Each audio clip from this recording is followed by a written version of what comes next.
दोस्तों आज की ये वीडियो उन लोगों के लिए है जो कॉम्पिटिटिव एग्जाम की तैयारी कर रहे हैं, जैसे कि नीट, आईआईटी, यूपीएससी जैसे एग्जाम्स की तैयारी कर रहे हैं। जब कोई बच्चा पहली बार अपनी तैयारी शुरू करता है तो शुरू में उसके अंदर काफ़ी ज़्यादा जोश होता है। तो शुरुआत के कुछ दिनों में उसकी तैयारी ठीक चलती है, शुरू के कुछ दिनों में उसकी पढ़ाई काफ़ी ठीक ठाक चलती है। लेकिन कुछ दिनों के बाद कोई कहता है यार अब मेरा पढ़ाई में मन नहीं लगता, कोई कहता है यार मैं रात को पढ़ने बैठता हूँ मुझे नींद आने लग जाती है, कोई कहता है यार मैं ज़्यादा देर तक पढ़ नहीं पाता हूँ, कोई कहता है यार मैं सुबह उठने की कोशिश तो करता हूँ पर उठ नहीं पाता हूँ। तो ऐसी ढेर सारी परेशानियाँ आती रहती हैं। लेकिन अब प्रॉब्लम्स हैं तो उसका सॉल्यूशन भी होगा ही, इसमें कोई दो राय नहीं है। बहुत से लोग हैं जो अपनी अलग अलग राय देते हैं, अपने अलग अलग तरीके बताते हैं।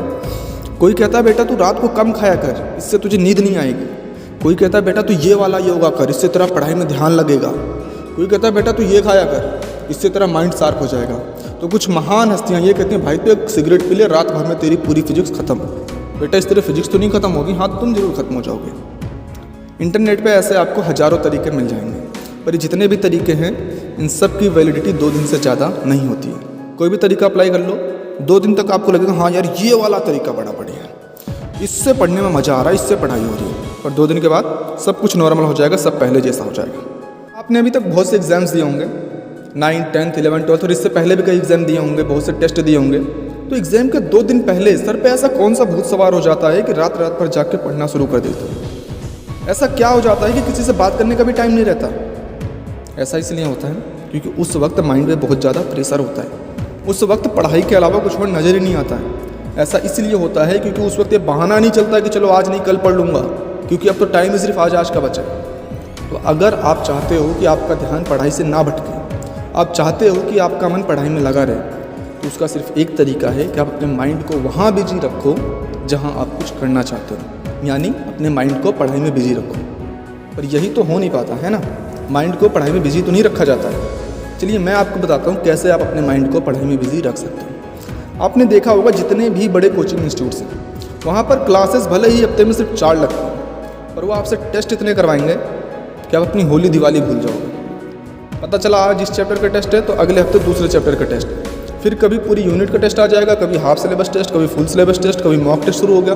पूरा साल टेस्ट देने में गुजर जाता है। लेकिन इसके बहुत से फ़ायदे भी होते हैं और सबसे बड़ा फ़ायदा ये होता है इससे माइंड पे प्रेशर बना रहता है। यार 4 दिन बाद टेस्ट है, इस बार पढ़ना, इस बार रैंक लानी, इस बार शर्मा के लौंडे को पीछे छोड़ दूंगा। इस टेस्ट की वजह से ही असल में कंपटीशन का एक असली माहौल पैदा हो जाता है। इसकी वजह से आप पढ़ने को मजबूर हो जाते हो, क्योंकि अगर टेस्ट हो रहा है तो रिजल्ट भी आएगा, रिजल्ट आएगा तो नोटिस बोर्ड पे भी लगेगा, घर वालों के पास भी मैसेज जाएगा। तो ऐसे में बच्चों के पास सिर्फ 2 रास्ते बचते हैं, या तो वो पढ़ के टेस्ट में ज़्यादा नंबर ले आएँ या फिर टेस्ट देना ही छोड़ दें। और बच्चे यही करते हैं, टेस्ट ही नहीं देते, और ये उनकी सबसे बड़ी गलती होती है। अगर टेस्ट में नंबर कम आ रहे हैं तो बाद में पढ़ के तुम उस टेस्ट में नंबर बढ़ा सकते हो, अगले टेस्ट में नंबर ज़्यादा ला सकते हो। लेकिन अगर मेन एग्जाम में नंबर कम आ गए तो कोई मौका नहीं मिलेगा वहाँ पर नंबर बढ़ाने का। अभी तुम्हें जितनी गलतियाँ करनी हैं यहाँ कर लो।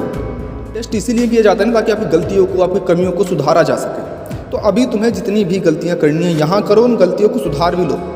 मेन एग्जाम में कोई गलती नहीं होनी चाहिए। तो जितने ज़्यादा टेस्ट आप दे सकते हो उतने ज़्यादा टेस्ट दो, और उन बच्चों के साथ रहो जो आपकी फील्ड से हैं, जो उसी की तैयारी कर रहे हैं जिसकी आप कर रहे हो। इससे फ़ायदा ये होता है कि वहाँ पर एक अच्छा माहौल तैयार होता है पढ़ाई का। आप अगर ऐसे बच्चों के बीच में हो और भले ही आप किसी अदर टॉपिक पे, पढ़ाई से हट के किसी टॉपिक पर बात कर रहे हो, लेकिन फिर भी पूरी बातचीत के दौरान कोई ना कोई एक बात ऐसे निकल कर आ ही जाती है जो आपके एग्जाम से रिलेटेड होती है। और दोस्तों के साथ ग्रुप डिस्कशन का सबसे बड़ा फ़ायदा ये होता है कि पहली बात तो आपका माइंड रिलैक्स हो जाता है, दूसरा आपको चीज़ें बड़ी आसानी से याद हो जाती हैं। अगर मैं आपको कोई चीज़ किताब से पढ़ के याद करने के लिए दूँ तो आपको इतनी आसानी से याद नहीं होगा, लेकिन वही चीज़ अगर आपको सुन के याद करना हो तो बड़ी ही आसानी से याद हो जाएगा। इसीलिए कहा जाता है बेटा जब क्लास में टीचर पढ़ा रहा हो तो ध्यान से सुनो, फोकस होकर क्लास में बैठा करो, क्योंकि अगर ध्यान से सुनोगे तो क्लास में बैठे बैठे ही आधे से ज़्यादा चीज़ें याद हो जाएंगी।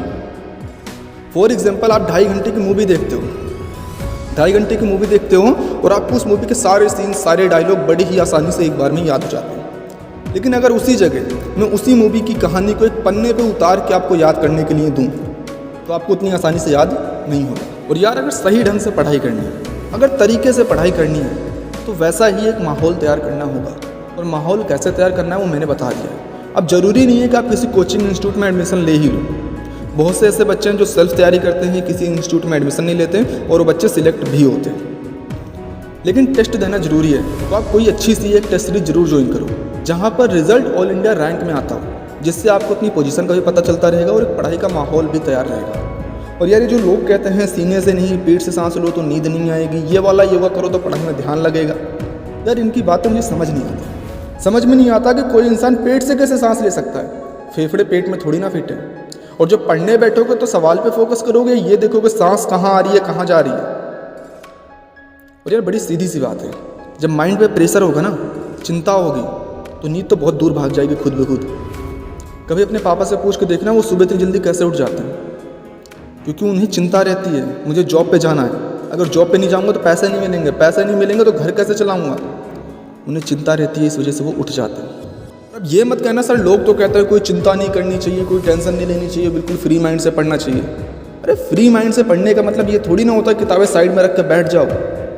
फ्री माइंड से पढ़ने का मतलब ये होता है कि तुम किसी दूसरी चीज़ की टेंशन ना लो, घर पे पैसे नहीं है, नाना बीमार है, गर्लफ्रेंड का फ़ोन नहीं आ रहा, ये फालतू की दुनियादारी, ये फलाना ठिकाना दुनियादारी, इन सब की टेंशन मत लो। बाकी की सारी चीज़ों से अपने माइंड को फ्री करके सारा ध्यान सिर्फ पढ़ाई पे लगा दो। ये होता है फ्री माइंड से पढ़ने का मतलब। फालतू की चीज़ों का स्ट्रेस मत लो, इसलिए कहा जाता है स्ट्रेस मत लो। अरे पढ़ाई का तो स्ट्रेस लो, यही तो एक काम मिला, अगर इसका भी स्ट्रेस नहीं लोगे तो खाली दिमाग तो शैतान घर होता ही है, ये कहीं ना कहीं तो जाएगा ही, फिर दिमाग तो भटकेगा ही, सीधी सी बात है। और अब 3 इडियट्स का वो डायलॉग मत मारना, सर हमारा सर है कोई प्रेशर कुकर नहीं है, कभी यहाँ कभी प्रेशर नाप के देखो। अरे भैया प्रेशर कुकर का काम क्या होता है?